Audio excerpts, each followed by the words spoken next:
In business today, three things to know. First, President Obama makes his case tonight for going it alone on immigration reform. We'll preview his plans and the firestorm it may cause. Then, car wars. Is Uber the new evil empire? And together, we can rule the galaxies. Loved by customers but hated by a growing list of groups. Could there be Uber trouble ahead? And Taylor Swift tries to shake it off as streaming music service Spotify steps up its battle with the pop superstar. Airse Xchange starts now.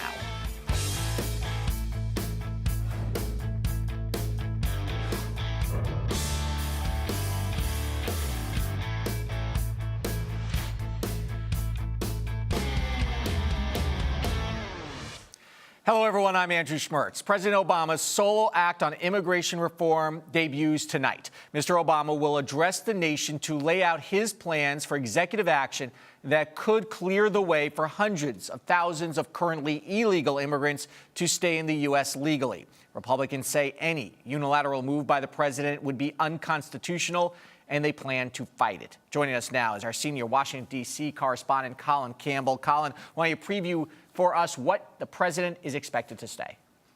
Well, the president is going to do and announce that he is willing to do as much as he can up to the limit of what he is legally able to do. And this is why.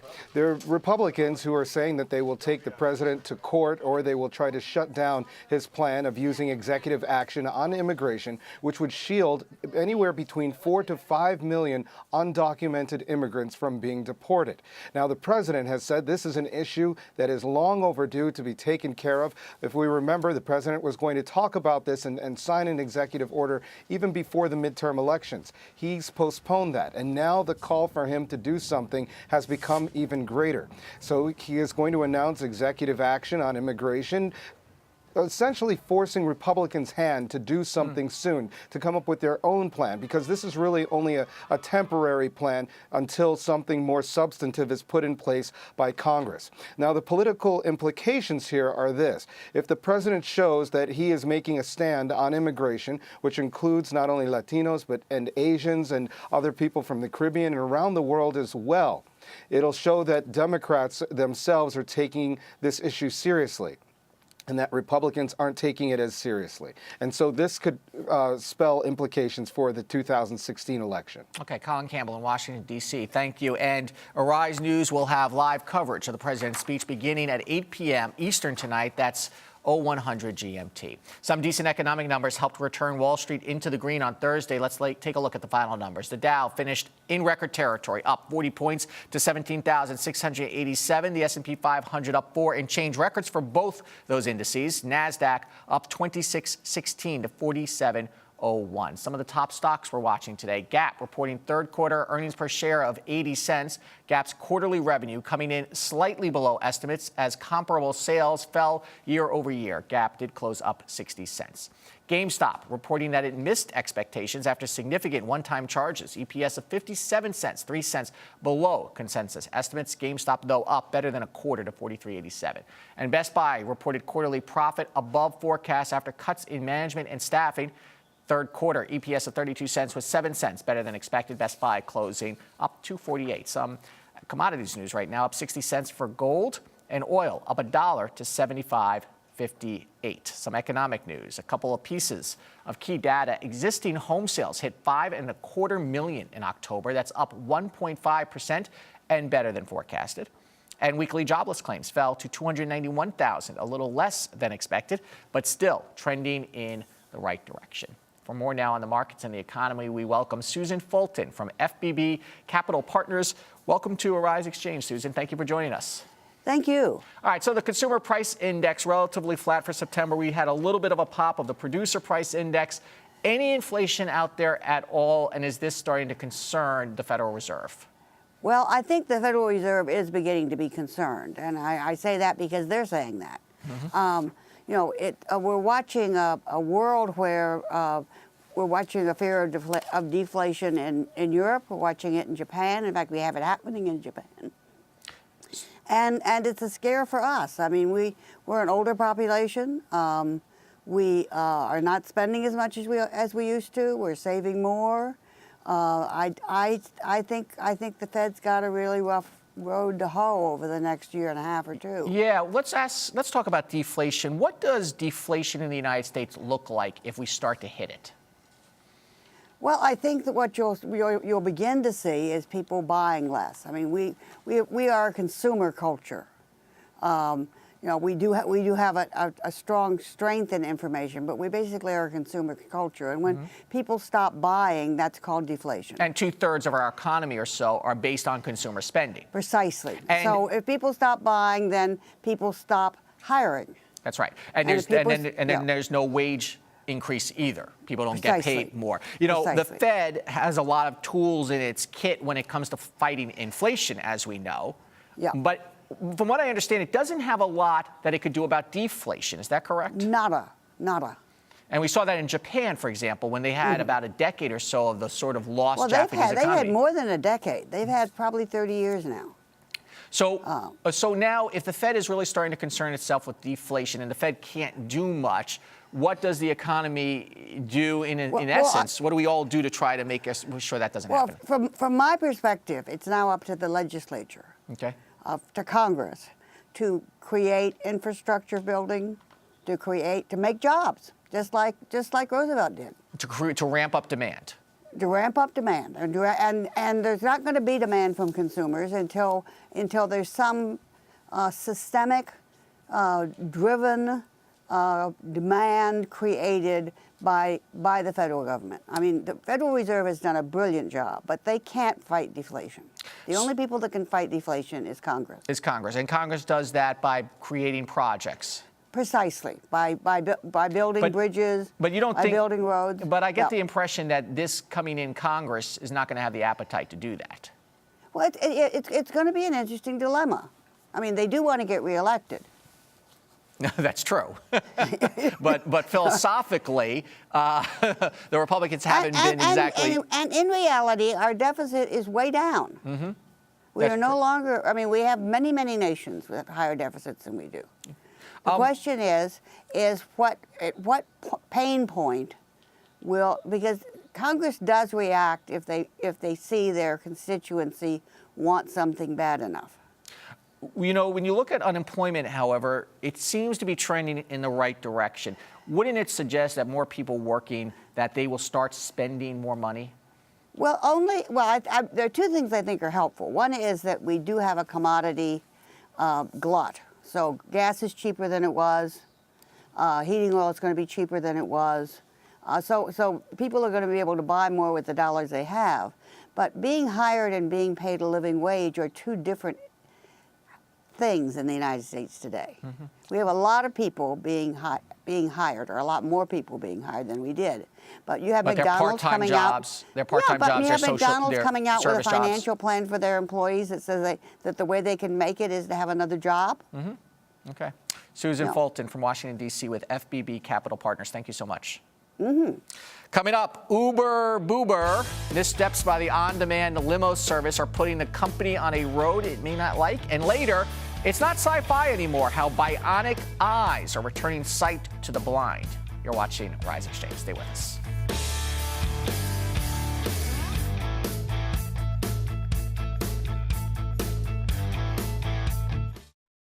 There is a reason Africa is called the new frontier. What was once potential is now an opportunity ready to be seized. Once revered for our resources, today's wealth lies in our people. People who build the cities that shape the future. People who know an idea in one place means business in another. A generation for whom technology means there are no borders, no boundaries. We are the new lions in a brave new world, kings of the urban jungle. And there's a bank that puts the world in our pocket and the future in our hands. UBA, Africa's global bank. Welcome back to Airse Xchange. Uber, the popular taxi app, faces growing criticism for what many call its win-at-all-cost tactics. This week, more unflattering news service on Uber to dig up dirt on critics and use the internal tools to track a reporter. It is a pattern of bad behavior that could be turning off some customers. Here to discuss Uber's growing pains is Alan Adamson from Lance. He's managing director. Thank you, Alan, as always, for coming back to Airse Xchange. Pleasure. Customers love Uber. All right, let's be honest. You go into, Washington, D.C., would you rather stand on a 45-minute taxi line, or you get on Amtrak and you push it and then the car service comes up? So what is going wrong here? They built a better mousetrap, but the skills that caused them to be able to disrupt an industry and build and be aggressive are now tipping a little bit, and their aggressiveness may be pushing them off to the edge of it. What are the main complaints against Uber? Is that they're bad boys. They have this can-do culture, but that can-do culture can be a weakness if you don't polish yourself. And what I think sort of benefited them in the beginning is hurting them now. They had this kind of Wild West attitude because there was accusations that the service was illegal, as you know, in cities like New York where you need to be licensed and you couldn't call taxi cabs. And they seem to have run roughshod over that because so many people like the service. Right, and they needed to some extent. They're getting into a really tough industry. And if they were playing by the books or totally passive, they'd still be talking about their business plan in a conference room. Yeah. But because they got up, made it happen, and pushed hard, they're now something that you can call up and get off the corner. So they've had a few ugly incidents occur. One, they've had an executive who was probably running off at the mouth saying they were going to spend $1 million and dig up dirt on reporters.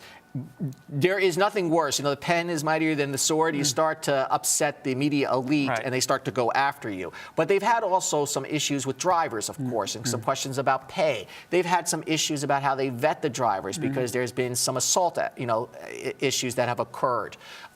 So now, how do they get past this? And let's be honest, do they want to get past it? Are they going to be so big that they're just like, this is how it's going to be? I think they need to get past it. They have to transition from a startup to a real company, from being bad boys to being grown-ups. And to that extent, some are calling for the firing of the CEO, saying it's time to put an adult in charge. Well, you may start with charm school first. You'll have to see how far you have to go. But they can't just, say, doesn't matter, let's keep on going. Because they're too big. They're too big, and they're going to be too big a target. And I imagine there's investors behind the company at this point that are probably in the air. It's a pivotal time. They want to take it from a startup, and they want to, take it to the street. Okay, so if you're advising Uber, what do they do now? Start behaving better.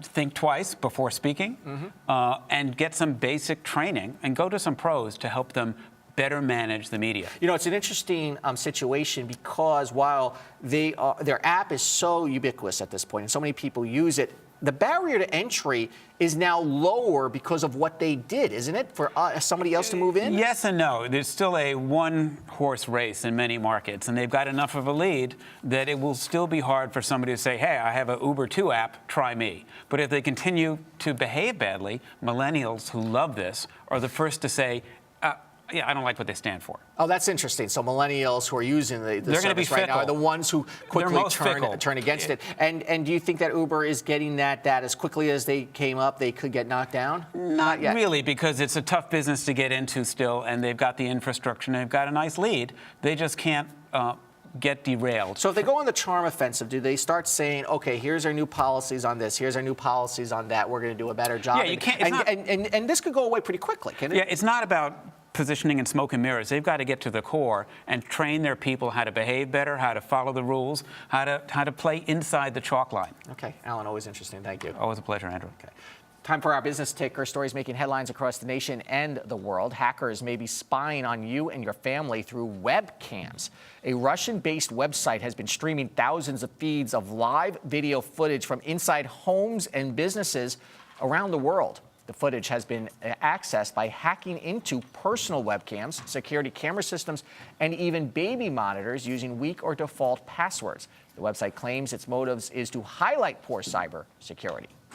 Costs for generic drugs, a force in keeping healthcare costs more affordable, have suddenly surged. The Associated Press reporting that some of the unexpected price increases have spiked up to 8,000%.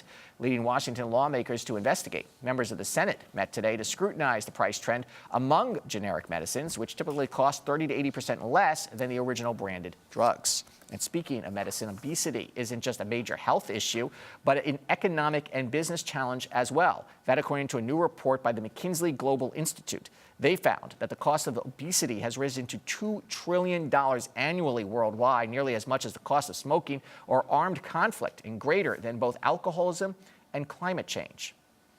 And an app called Waze is created in an uproar in Los Angeles, where it's never easy to drive around. In an attempt to avoid traffic, a growing number of LA residents have turned to the Google-owned social mapping and navigation app Waze to reroute them around that traffic. The problem? Well, local streets and residential neighborhoods are now seeing a dramatic uptick in traffic.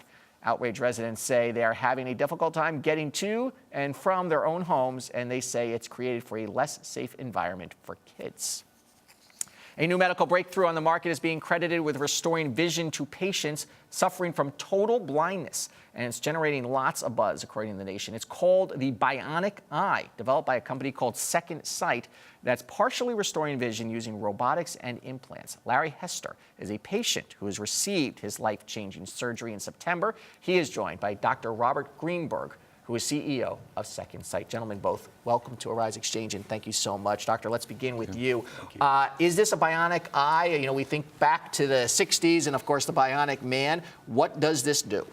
That was really the inspiration for this, of course, was that TV show. But of course, we're not producing normal vision yet. But what we are doing is we're taking folks who have no vision, no light perception, and bringing them up to a level of low vision, kind of bringing some light back into their lives so that they're no longer in the darkness. So let me ask you how you lost your vision and what you now see. It was a slow deterioration of the cells in the retina, which essentially just eventually rendered me blind. And now, after the surgery, the implant and getting the chip in there and have the Argus 2, I see flashes of light. And flashes of light mean to me that you're, like right now, you're flashing, lights are flashing, which means that the device is working. It's working with contrast of light and dark. And seeing light means I see. I have light. I have vision. I have a little bit. Can you walk on your own? Can you move around a room on your own? Regardless of how good it is, you still have to maintain the aids you were using before.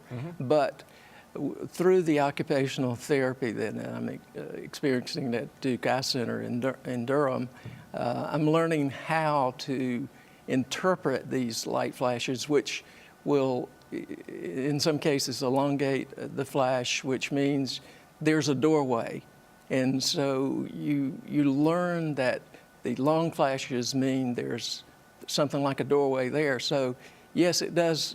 You're able to interpret sort of the flashes of what you're seeing. Precisely. Dr. Greenberg, what diseases does this work best on? So today, the device is approved by the FDA for retinitis pigmentosa. It's a disease of the retina.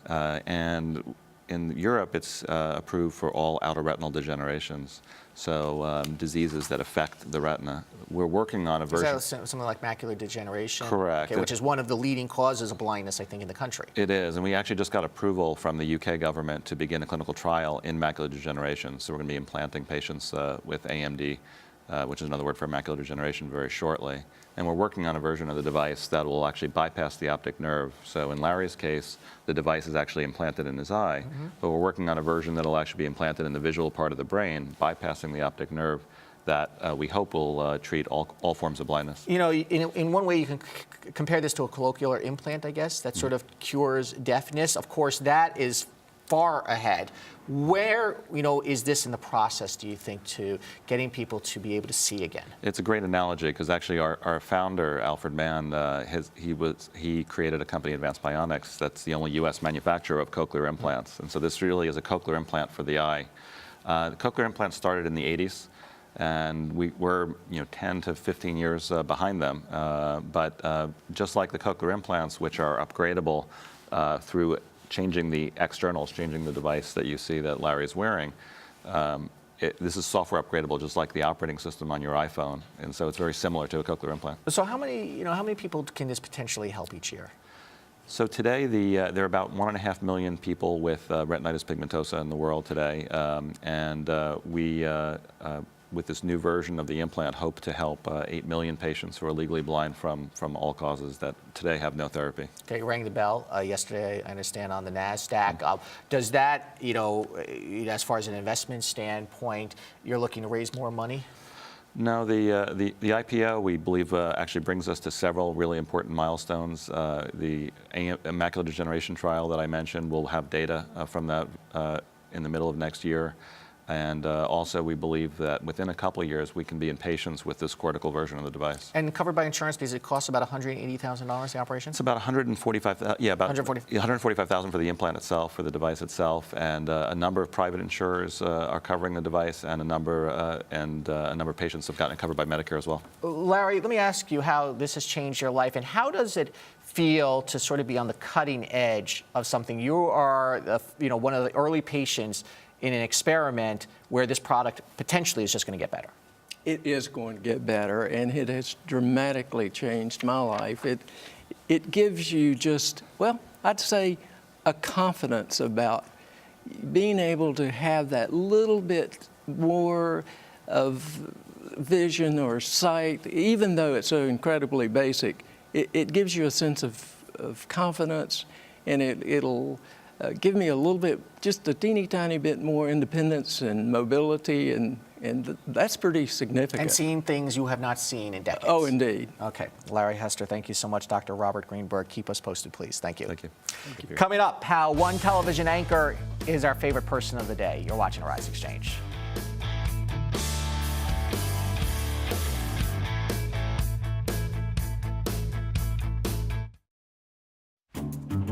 I think news does make people put things in black and white terms, just so that they have a dividing line between what their viewers like and dislike. When they see a person of color, they either think that they're not going to do anything, they're either on drugs, or they got pregnant at an early age, and I just want to say that that's not true. It tends to reflect more the interests of the upper income people and the upper income interests. Arise News, every culture, every angle.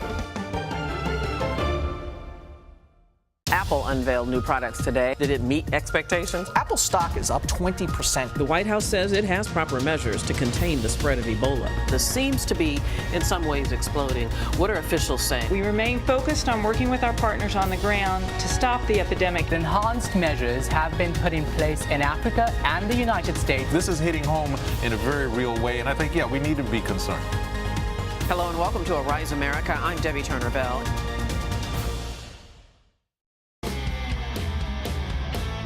Time now for our favorite person of the day, when we pick one person who grabbed our attention. Not for the right reasons. Today, it is CNN anchor Don Lemon, who botched an interview with an alleged Bill Cosby rape victim, appearing to give the woman advice on how not to be raped.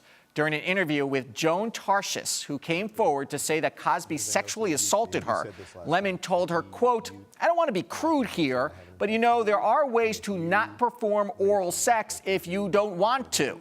Well, we'll leave it up to your imagination of what that way might have been. Many took to Twitter to say that Lemon might have told her there are ways to have prevented her from being raped.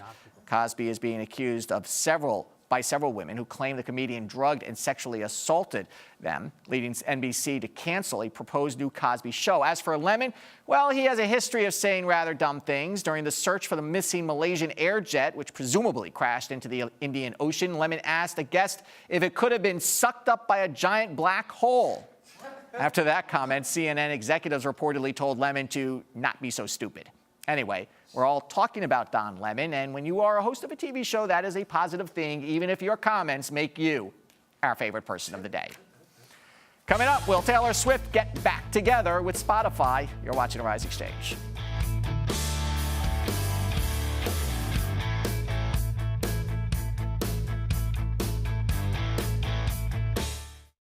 The search continues for the more than 200 abducted schoolgirls. Unquestionably, this is a Nigerian problem. President Barack Obama stopped short of visiting the border. Why can't Washington get anything done when it comes to immigration reform? But you got to come up with a solution to it, and no one has a real solution. Does this further terrorize people, make them more afraid, or is this making people angry?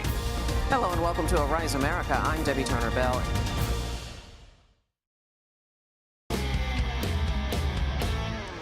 The bar just keeps rising higher for crossover pop singer Taylor Swift. She is now the first woman to replace herself at the #1 spot on the Billboard Hot 100 chart. Swift recently came under scrutiny after removing her music catalog from digital music service Spotify, saying, quote, musicians deserve to be paid for their work. The power play is definitely not hurting her brand. Swift's album surpassed the 2 million sales mark in just 3 weeks. Here to break it down for us is Zack Greenberg. He is Forbes senior editor. Zack, welcome back to Arise Exchange.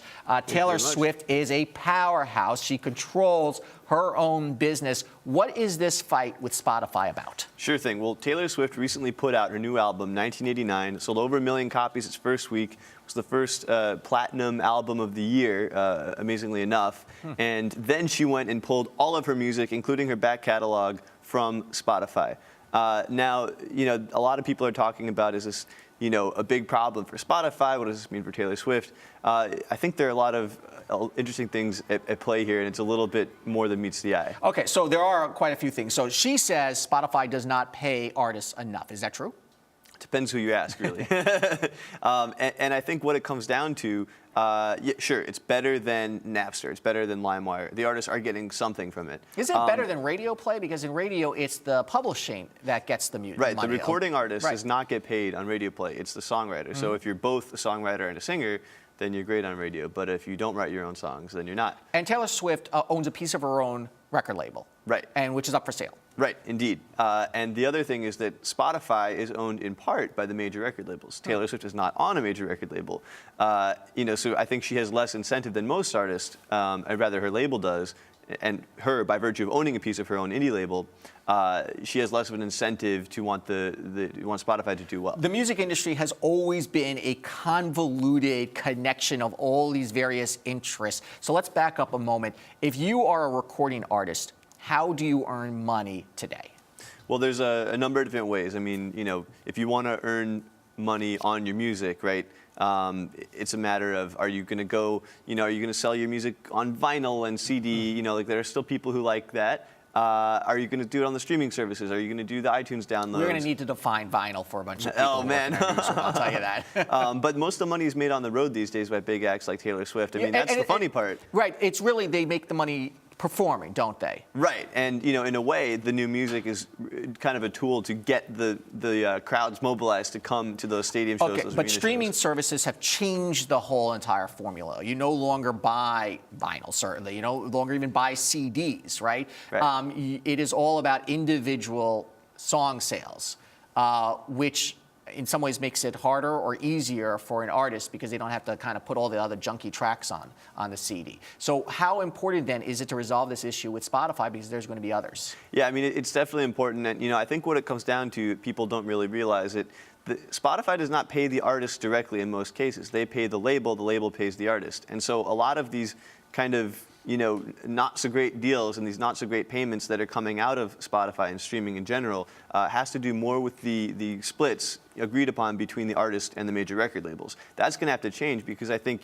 part of the reason those splits are agreed to is because the record label used to serve as distributor. That was kind of their main purpose. But if marketing and distribution. Right, but if Spotify is the one doing the distribution, why is the record label getting such a big cut? And I think that's a question that's going to have to be answered. Who's going to win out overall? Is it the streaming services, or is it sort of the iTunes platform where you're downloading music? Or is it going to, one's going to be the record store and one's going to be radio, if you want to go back to those old terms? I think streaming has basically already won. I mean, there are going to be cases where I can imagine big artists will do what's called windowing. They'll make their music only available on pay service like Amazon or iTunes, then open it up to streaming. But just when you look at the numbers, I mean, streaming was up 42% over the first 6 months of the year, and all album sales were down 15%. We're running out of time, but I think one of the takeaways here is how an artist is so in control of her own destiny now, when in the old days they were never in control.